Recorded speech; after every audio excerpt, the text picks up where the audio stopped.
की बादशाह से पहले मैं आप जैसी आवाज़ शायद हासिल ना कर सकूं, क्योंकि आप लोग बहुत अच्छा गाते हैं और मेरी ख्वाहिश है कि मैं भी किसी दिन गाऊं। लेकिन मुझे ऐसे लगता है कि आसमान की बादशाहत में मैं भी गा सकूंगा आप लोगों के साथ। आज मैंने जो हेडिंग चुना है वो है, क्या मैं झूठा हूं? क्या मैं झूठा हूं? ये कोई नई बात मैं करने नहीं जा रहा हूं। जो बातें आप अक्सर सुनते हैं, सबसे पहले तो मैं खुदा का शुक्र करता हूं इस टेक्नोलॉजी के ज़रिए, जिसके ज़रिए ये मुमकिन होता है कि हम खुदा का कलाम शेयर कर सकते हैं। मैं ज़िंदगी में खिदमत के लिए खुदा का शुक्र अदा करता हूँ, जिसने ये मुझे हर बार ये मौका देता है कि मैं आप लोगों के साथ हम कलाम हो सकूं। आपने सब ने खुदा के कलाम को आज सुनने का तहैया किया है और यकीनन खुदा मुझे और आपको ये हिम्मत देगा, अपना रूह कुद्दस देगा कि हम इस कलाम को सीख सकें। आज का जो हेडिंग है, जैसे मैंने कहा कि क्या मैं झूठा हूं,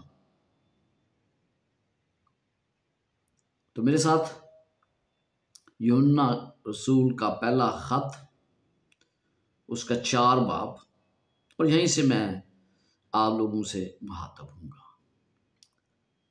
यहाँ पर इस खत में वो बार बार यूहन्ना रसूल हमें ये कहता है कि तुम बच्चे हो, तुम रूहानी बच्चे हो, जो मसीह में हो तुम रूहानी बच्चे हो। इस खत का मरकज जो है ना, पहला यूहन्ना का, वो मोहब्बत है। और देखिए खुदा कितनी बड़ी तब्दीली लाता है। यूहन्ना रसूल, जिसे खुदावंद ने गर्ज का बेटा नाम दिया, अब वो खुदा की मोहब्बत को बार बार यहां पर अय्यां करता है। वो खुदा की मोहब्बत के, और उसका ये खत का मरकज भी मोहब्बत है। वो कहता है खुदा मोहब्बत है, मोहब्बत खुदा से है, खुदा हमसे प्यार करता है, खुदा हमसे इतनी मोहब्बत करता है कि उसने अपना बेटा बख्श दिया। और वो कहता है कि हमें एक दूसरे से मोहब्बत रखने की जरूरत है। ये तमाम बातें जो हैं वो इस खत में बयान करता है। यूहन्ना जानता था कि बिदतों ने इस कलीसिया को खराब कर देना, परेशान किया, और उसके वक्त में भी ऐसा था। और उसके वक्त में भी झूठी तालीमात बहुत ज्यादा मौजूद थी। इसीलिए वो अपनी कलीसिया को यूहन्ना 2 बाब और उसकी 18 और 19 आयत में ये बयान करता है कि तुम्हें इस तरह के हालात का सामना करना पड़ेगा। पहला यूहन्ना 2 बाब और उसकी 18 और 19 आयत। ऐ लड़को, ये आखिर वक्त है, और जैसा तुमने सुना है कि मुखालिफ मसीह आने वाला है, उसके मुवाफिक अब भी बहुत से मुखालिफ मसीह पैदा हो गए हैं। इससे हम जानते हैं कि ये आखिर वक्त है। वो निकले तो हम ही में से, मगर हम में से थे नहीं, इसलिए कि अगर हम में से होते तो हमारे साथ रहते, लेकिन निकल इसलिए गए कि जाहिर हो कि वो सब हम में से नहीं हैं। वो यहां पर बयान करता है कि कलीसिया को किन परेशानियों का सामना होगा और किस तरह वो कलीसिया आज मुख्तलिफ तालीमात में घिरी हुई है। अगर आप थोड़ी देर के लिए मसीही दुनिया का मतालिया करें तो आपको पता चलेगा कि इस वक्त 30,000 के करीब कलीसिया पाई जाती है। क्यों? इफ्सियों के खत में खुदावंद ने वाज़िया कर दिया कि एक ही कलीसिया, एक ही बपतिस्मा, एक ही ईमान और एक ही खुदा है। मेरे प्यारे बहनों भाइयों, मैं जब ये खत पढ़ता हूं तो इस खत में मुझे अपनी तस्वीर नजर आती है और मैं परेशान हो जाता हूं। मैंने मतअद्दद बार ये महसूस किया है कि हमारे दरमियान नापसंदीदगी बहुत ज्यादा पाई जाती है। हमारी कलीसियों के अंदर मुखालफत पाई जाती है, हमारी कलीसियों के अंदर बगावत पाई जाती है, और ये बात मेरी समझ से बाहर होती जा रही है। क्यों? क्योंकि हर कोई अपनी मर्जी के मुताबिक कलाम की तशरीह करने पर तुला हुआ है। इसका हल क्या है? हम ये रूहानी मसाइल हैं, इन रूहानी मसाइल पर हम किस तरह काबू पाएं?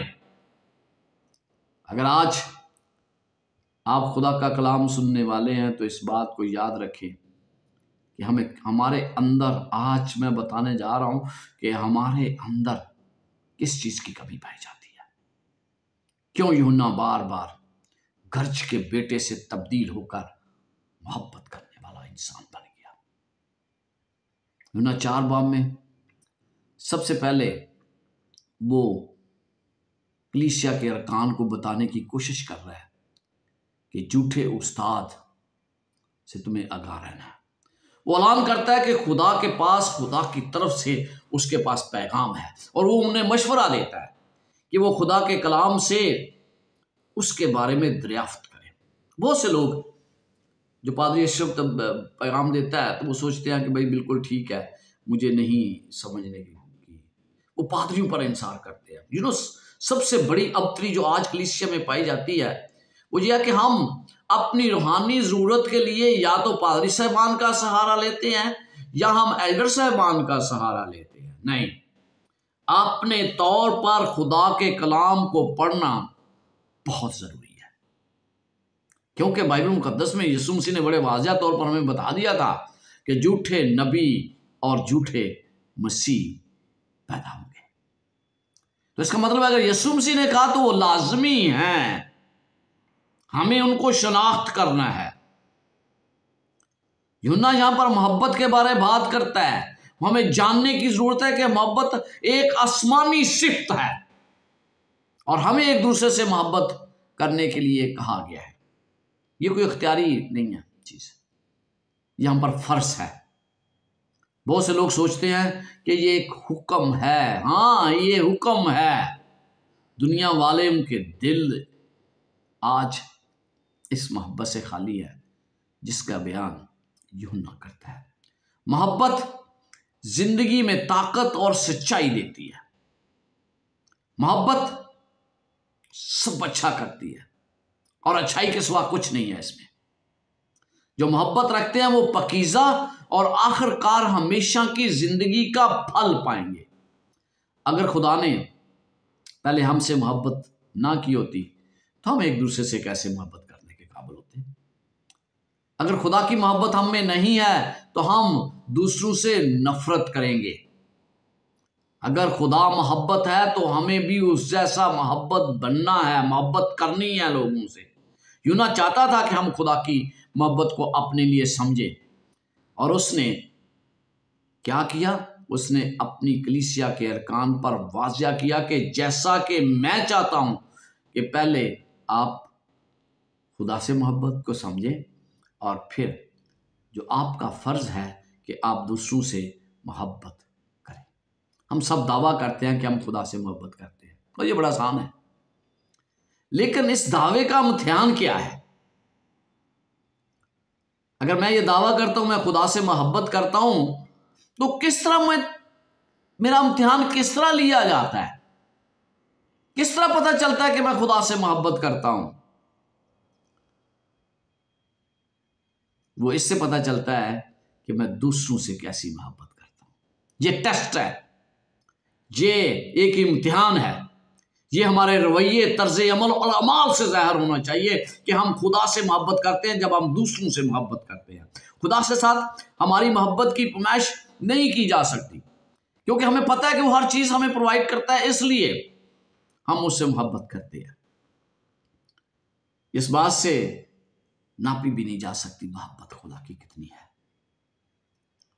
लेकिन मेरा इम्तिहान मैं कितनी दूसरों से मोहब्बत करता हूं उससे होता है। अगर मैं खुदा को जानना चाहता हूं तो दूसरों के लिए मेरा अमल जाहिर कर देगा। मैं खुदा को जानना चाहता हूं तो फिर मुझे दूसरों से मोहब्बत करनी है।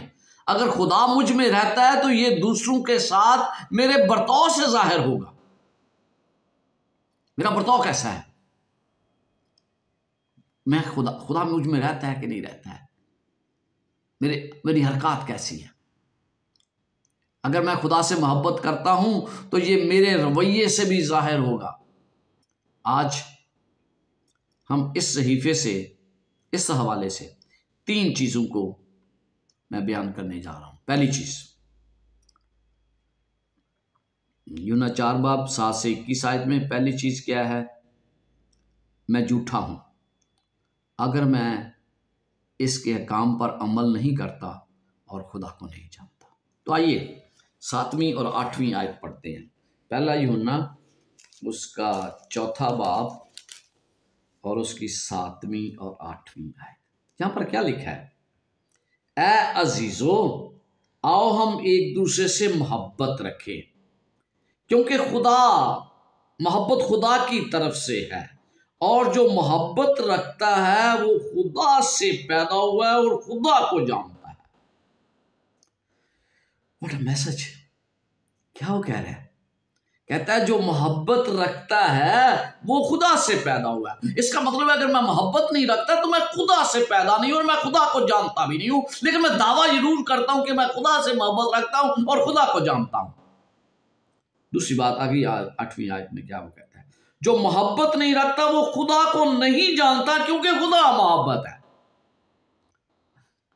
ये मसीह होने के नाते मेरा फर्ज क्या है कि मैं खुदा को जानूं। इसके साथ साथ 11वीं आयत भी चले पढ़ लेते हैं। अजीजो जब खुदा ने हमसे ऐसी मोहब्बत की तो हम भी एक दूसरे से मोहब्बत रखना फर्ज है। तो हम पर भी एक दूसरे से मोहब्बत रखना फर्ज है। ये 7वीं और 8वीं और 11वीं आयत। मैं झूठा हूं अगर मैं खुदा के हकाम पर अमल नहीं करता और खुदा को नहीं जानता।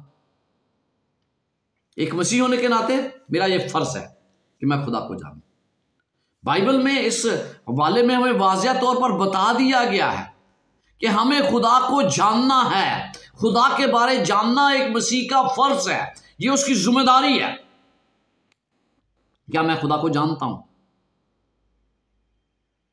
अगर मैं खुदा को जानता हूं तो फिर मेरे अंदर मोहब्बत लाजमी पैदा करती है। इसलिए इस वास्ते हम जानते हैं कि हमने ऐसे उसे पहचान लिया। हम किस तरह मसीह को पहचानते हैं? हम इस तरह पहचानते हैं जब हम उसके हुक्म पर अमल करते हैं। जो कहता है कि मैं उसे जान गया हूं और उसके हुक्म पर अमल नहीं करता वो झूठा है। जो उसके हुक्म पर अमल नहीं करता और उसमें सच्चाई नहीं है। पहला यूहन्ना 3 बाब 2 बाब 3 4 आयत में मैंने पढ़ा, जान कर ये हमें दावा हम जरूर करते हैं कि हम मसीह को जानते हैं, जहां जाती तौर पर यीशु को जानना है। इसलिए वो हमें किसी और से ज्यादा वाज़िया तौर पर हमें वो समझाता है कि हमें मोहब्बत करनी है। मेरे प्यारे दोस्तों, मेरी बहनों, मेरे भाइयों, हर एक रूह कलाम मुकद्दस में लिखा है। पहला यूहन्ना उसका 4 बाब और उसकी 1 और 2 आयत, क्या लिखा है? ऐ अजीजो हर एक रूह का यकीन ना करो, बल्कि रूह को आजमाओ कि वो खुदा की तरफ से हैं या नहीं, क्योंकि बहुत से झूठे नबी निकल खड़े हुए हैं। खुदा के रूह को तुम इस तरह पहचान सकते हो कि जो कोई रूह अकरार करे कि यीशु मसीह मुजस्सम होकर आया है वो खुदा की तरफ से है। यानी मसीह को जानना ये मेरे लिए बड़ा अहम है। बहुत से धोखेबाज आज इस दुनिया में हैं और यीशु मसीह ने इस बात को तस्लीम किया है। खुदा के बारे में जानना और खुदा को जानने में बहुत ज्यादा फर्क पाया जाता है। क्या मैं खुदा को जानता हूं या मैं खुदा के बारे में जानता हूं? बहुत से लोग खुदा के बारे में वो जानते हैं लेकिन वो खुदा को नहीं जानते। खुदा को जानने का इल्म क्या है? खुदा के बारे जानना एक अलग बात है। हम खुदा को जानना चाहते हैं, खुदा के बारे नहीं जानना चाहते। और हमें उसके बारे में पता चलता है जब वो सलीब पर उसने जान दी तो हम खुदा को जानते हैं। हम उसके बारे में जानते हैं कि वो हमसे मोहब्बत करता है। हम खुदा के बारे में दूसरों को बताने की भी कोशिश करते हैं, क्योंकि हम खुदा के बारे में जानते हैं। लेकिन हम खुदा को जानते हैं कि नहीं जानते? मेरा जाती तल्लक खुदा के साथ क्या है? उसकी मर्जी के मुताबिक मैं इताअत करता हूं कि नहीं करता? क्या मेरे पास दलील है कि मेरा जाती तल्लक खुदा के पास साथ है? क्या मैं खुदा को जानता हूं या मैं उसके बारे में जानता हूं? अगर मैं ये दावा करता हूं कि मैं उसे जानता हूं और अपनी मर्जी करता हूं तो मैं झूठा हूं। अगर मैं ये दावा करता फिरता हूं कि मैं खुदा को जानता हूं लेकिन मर्जी मेरी अपनी है, तो फिर मैं क्या हूं? झूठा हूं। रसूल ऐलान करता है कि ये कलाम के सुनने वाले नहीं, क्या बल्कि रास्तबाज वो हैं जो कलाम पर अमल करते हैं। रोमियो 2 बाब और उसकी 13 आयत निकालिएगा।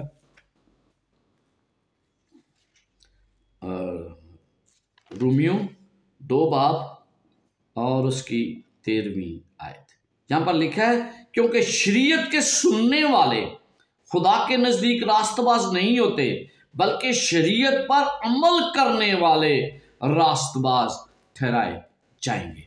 यानी कि हम दावा करते हैं कि हम खुदा को जानते हैं, लेकिन अगर हमारे अंदर अमल नहीं पाया जाता तो फिर हम खुदा को नहीं जानते हैं, बल्कि अपने आप को हम झूठा कहते हैं। पहला यूहन्ना 4 बाब के मुताबिक हम में सच्चाई नहीं है। मेरे अंदर किस तरह सच्चाई पाई जाती है? अगर मैं ये दावा करूं मैं खुदा को जानता हूं लेकिन मैं उसके बारे में कुछ नहीं जानता, दूसरों से मोहब्बत नहीं रखता हूं। याकूब का खत उसका पहला बाब उसकी 22 और 23 आयत, यहां पर लिखा है, लेकिन कलाम पर अमल करने वाले बनो, ना महज सुनने वाले जो अपने आप को धोखा देते हैं, जो सिर्फ कलाम को सुनते हैं लेकिन अमल नहीं करते। वो हम क्या करते हैं? अपने आप को धोखा देते हैं। फिर अगली आयत में क्या कहता है? क्योंकि जो कोई कलाम का सुनने वाला हो और उस पर अमल करने वाला ना हो, वो उस शख्स की मानद है जो अपनी कुदरती सूरत आईने में देखता है, इसलिए कि वो अपने आप को देखकर चला जाता है और फौरन भूल जाता है कि मैं कैसा था। यानी कि मुझे और आपको अमल करने के लिए कहा गया है। अगर हम कहते हैं कि हमारी उसके साथ रफाकत है, हम उसके साथ हमारा जाती तल्लक है, लेकिन हम अंधेरे में चलते हैं, तो हम झूठे, हमें खुदा के कलाम का पता ही नहीं है और हमारे अंदर सच्चाई नहीं है। खुदा का कलाम इतना खूबसूरती से ये तमाम बातें बयान करता है कि मुझे कोई तशरीह करने की बात का जरूरत नहीं पड़ती। पहला यूहन्ना पहला बाब और उसकी 6 आयत में लिखा है, अगर हम कहें कि हमारी उसके साथ शराकत है और फिर तरीकी में चलें तो हम झूठे हैं और हक पर अमल नहीं करते। यानी कि तरीकी में चलना मसीह के लोगों को जेब नहीं देता। हमें रोशनी में चलना है। अगर हम दावा करते हैं कि हम उसे जानते हैं और हम उसके हुक्मों को नजरअंदाज करते हैं और दावा करते हैं कि मैं उसको खुदा को जानता हूं, तो मैं झूठा हूं। मसीह ने बड़ा वाज़ेह तौर पर कहा कि जो कोई सच को जानना चाहता है वो सच्चाई को जान लेगा। लोग सच्चाई को जानना चाहते हैं, लिहाजा हकीकी मोहब्बत की मौजूदगी या अदम मौजूदगी हमारे अखलाकी मेयार का इम्तिहान है। जो खुदा का होने का दावा करता है, क्योंकि खुदा की रूह और नफरत की रूह एक ही दिल में एक साथ नहीं रह सकते। नफरत करते हैं आप, तो फिर इस बात को भूल जाएं कि आप खुदा की रूह आपके अंदर पाया जाता है। खुदा को जानने के लिए मुझे जरूरी है कि मैं उसके साथ अपना जाती तल्लक कायम करूं और हकीकी मोहब्बत करूं। जो खुदा से पैदा हुआ है वो मोहब्बत करता है। जो मोहब्बत नहीं करता वो खुदा को नहीं जानता, क्योंकि खुदा मोहब्बत है। इसराइल का ख्याल था कि वो खुदा को जानते हैं, और ये कि उनका खुदा वो है जिसने अपने लोगों पर आसान किया है, इसलिए वो अपने कबीले, अपने लोगों से मोहब्बत करते थे। सोचते थे कि हम अपने पड़ोसी से अपने जैसा प्यार करते हैं, हम उस पर अमल करते हैं। अगर हम खुदा को जानना चाहते हैं तो मैं इंसानों की कदर करनी आनी चाहिए, क्योंकि खुदा इंसान की कदर जानता है। खुदा इंसान की कदर इस तरह जानता है कि अगर मैं अकेला गुनहगार होता तो खुदा का बेटा इस दुनिया में आता और मेरे लिए जान दे देता। अजीजों, खुदा ने अपने बेटे को भेज दिया अकलौता। इंसानों की कदर समझ आती है आपको कि इंसानों की खुदा कितनी कदर करता है? मेरा रब किसी भी इंसान से नफरत नहीं करता, क्योंकि खुदा मोहब्बत है। और अगर मैं ये कहता हूं कि मैं उसको जानता हूं, तो फिर मेरे लिए जरूरी है कि मैं दूसरों से मोहब्बत करूं। दूसरी बात, अगर खुदा मुझ में नहीं तो फिर भी मैं झूठा हूं। तो खुदा किस तरह मुझ में आ सकता है? आइए हम ये आयत 9 से देखते हैं, 9 से 12 आयत। यहाँ पर जो मोहब्बत खुदा को हमसे है वो इससे ज़ाहिर हुई कि खुदा ने अपने इकलौते बेटे को दुनिया में भेजा है ताकि हम उसके सबब से जिंदा रहें। मोहब्बत इसमें नहीं कि हमने खुदा से मोहब्बत की, बल्कि इसमें है कि उसने हमसे मोहब्बत की और हमारे गुनाहों के कफारा के लिए अपने बेटे को भेज दिया। अजीजो, जब खुदा हमसे ऐसी मोहब्बत की है तो हम पर भी एक दूसरे से मोहब्बत करना फर्ज है। खुदा को किसी ने नहीं देखा। अगर हम एक दूसरे से मोहब्बत रखते हैं तो खुदा हम में रहता है और हम उसकी मोहब्बत हमारे दिलों में कामल होगी। खुदा मुझ में रहता है। एक मसीह होने के नाते हर दिल में खुदा बसना चाहिए। अगर खुदा मुझ में नहीं रहता तो मैं अपने आप को मसीह किस तरह कह सकता हूं? अगर खुदा मुझ में नहीं रहता और मैं अपने आप को उसका शागिर्द और उसका पैरोकार कहता हूं तो मैं झूठा हूं। मेरे अंदर खुदा रहना चाहिए, मेरे अंदर खुदा का बसेरा होना चाहिए। खुदा इंसान में कैसे रहता है, किस तरह वो रहता है? खुदा को किसी ने नहीं देखा। क्या लिखा है? अगर हम एक दूसरे से मोहब्बत करते हैं तो खुदा हम में रहता है। ये है खुदा रहता है जिसके अंदर वो एक दूसरे से मोहब्बत करते हैं और उसकी मोहब्बत हम में कामल हो जाती है। बाइबल यहां पर वाज़िया कर हमें बताती है कि किसी ने खुदा को नहीं देखा। मूसा की ख्वाहिश थी कि वो खुदा को देखे, लेकिन खुदा ने कहा तुम मुझे नहीं देख सकते। बहुत से लोग खुदा को देखना चाहते हैं लेकिन वो खुदा को नहीं देख सकते। क्यों? हमें बताया गया, इन आयात में बताया गया कि अगर आप एक दूसरे से मोहब्बत रखते हैं तो हम इससे ना सिर्फ खुदा को देख सकते हैं बल्कि वो हम में बसता है, हमारे अंदर रहता है और वो हमारा हिस्सा बन जाता है। अगर आप चाहते हैं कि खुदा आपका साथ दे, आपके अंदर बसे, अगर आप चाहते हैं कि वो आपके घर में रहे, तो शर्त यह है कि आपस में मोहब्बत रखें। अगर हम एक दूसरे से मोहब्बत करते हैं तो वो हम में रहता है।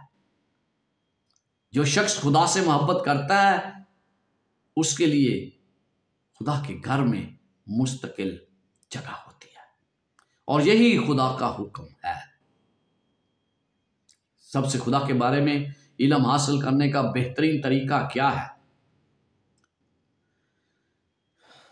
हमारी जिंदगी बदल जाएगी अगर हम एक दूसरे से मोहब्बत करना सीखें, जो हमें यकीन दिलाते हैं कि उसका हम में मुस्तकिल घर है, वो खुदा है कि हम मोहब्बत रखते हैं और हम उसके रहने के लिए एक हैकल बन जाते हैं।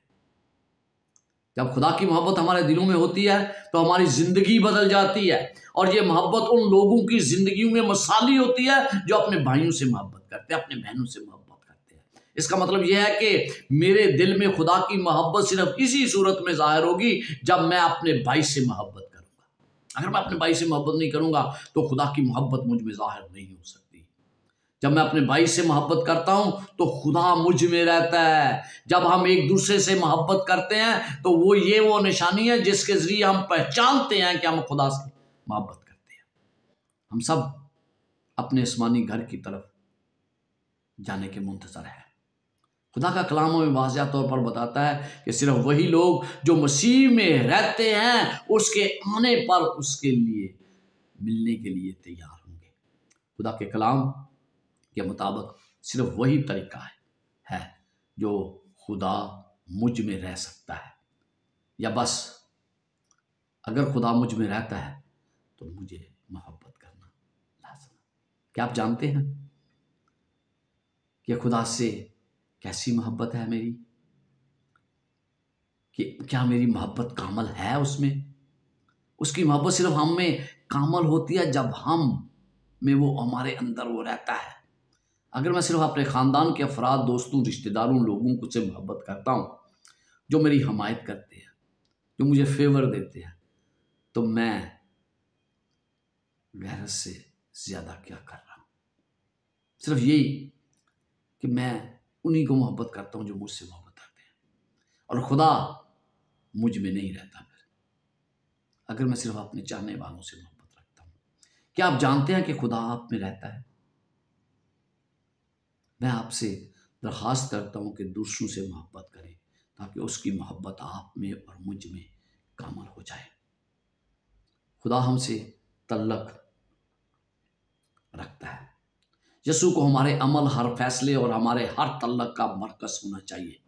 एक साथ हम उसकी रिहाइशगाह के तौर पर तमीर किए गए हैं। मैं झूठा हूँ अगर मैं दावा करता हूँ कि मैं खुदा से मोहब्बत करता हूँ लेकिन दूसरों से नफरत करता हूँ। जब मैंने खुदा की मोहब्बत को पुकारने को जाना तो ये बड़ा मुश्किल फैसला होता है खुदा की मोहब्बत को जानना। खुदा की मोहब्बत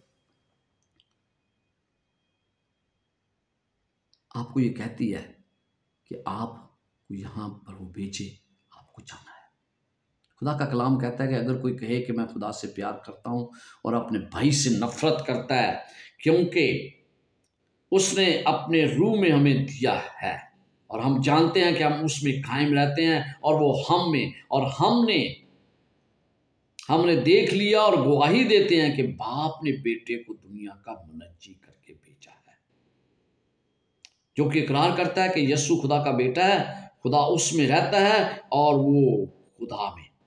जो मोहब्बत खुदा को हमसे है, इसको हम इस तरह जान गए हैं और उसका यकीन है। खुदा मोहब्बत है।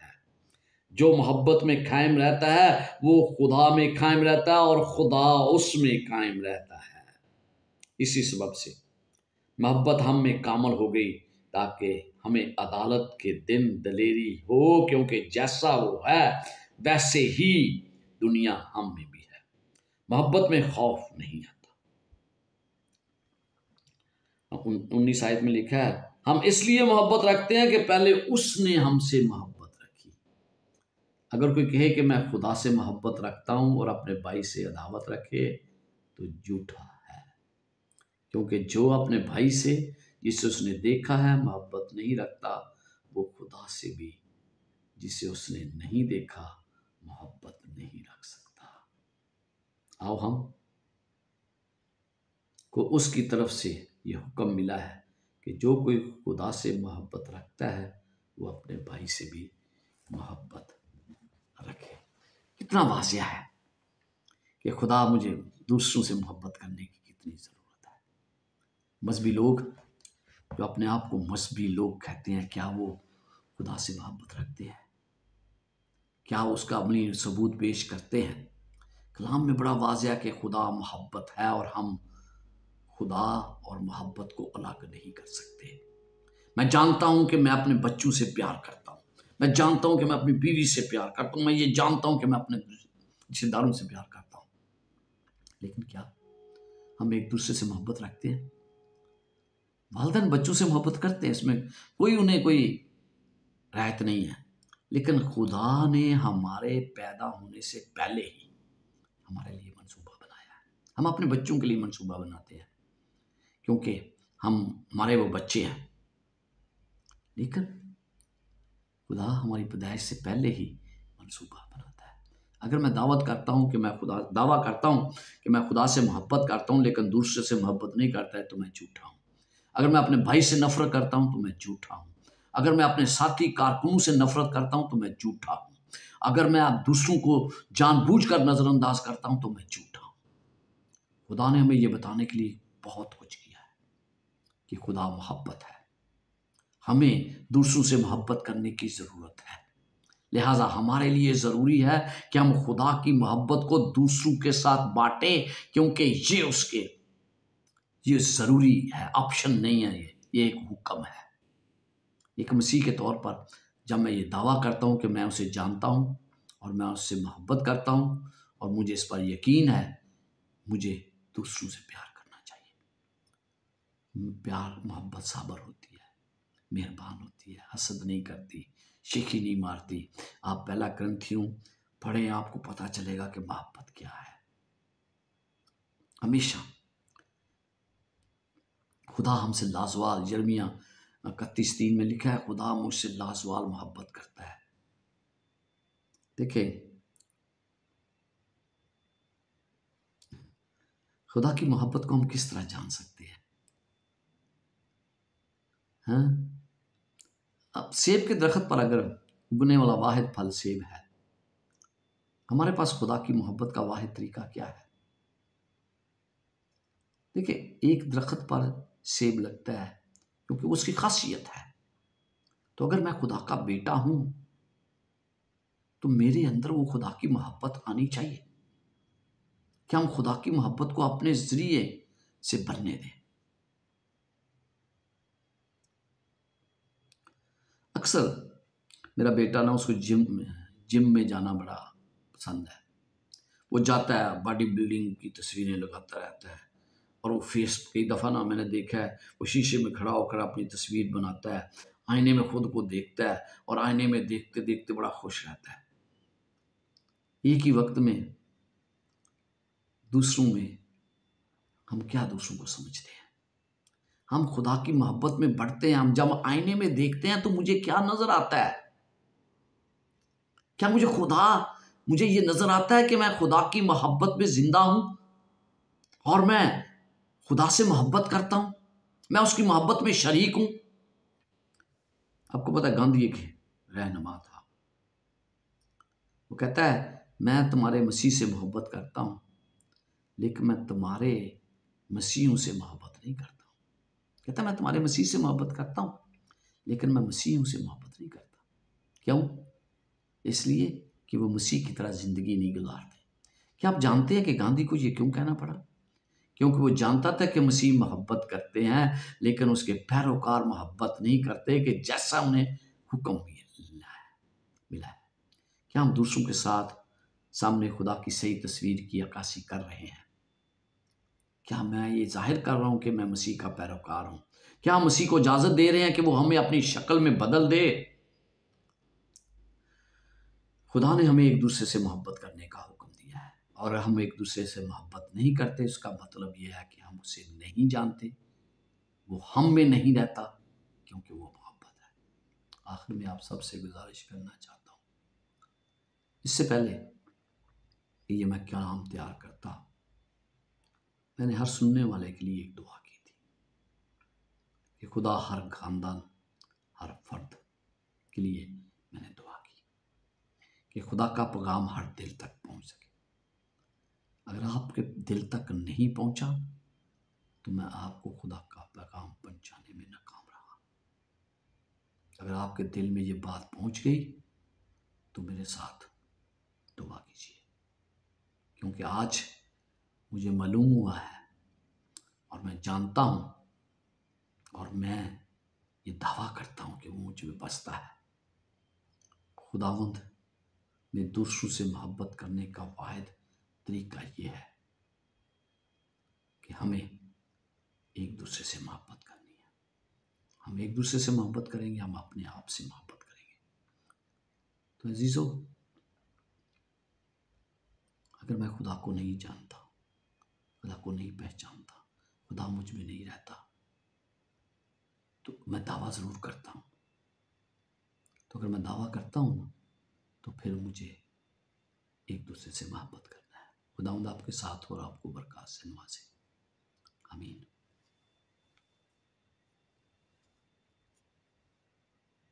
आमीन। थैंक यू पास्टर जी, आज के इस खूबसूरत रूहानी खुराक के लिए जो आपने हम तरसती हुई जानवरों तक पहुंचाया। आज के इस कलाम के लिए जो आपने इस रूहानी खुराक को हमें शेयर किया है, हम शुक्रगुजारी करते हैं और खुदावंद से इल्तिजा करते हैं कि खुदावंद इसी तरह हर जगह हर रोज आपको अपने कलाम की खिदमत के लिए खर्च और इस्तेमाल करता रहे। आमीन। हमारे दरमियान एक सूरत मौजूद है, तो मैं उनसे रिक्वेस्ट करती हूँ कि आप कलाम की शुक्रगुजारी की दुआ में हमारी रहनुमाई कीजिए।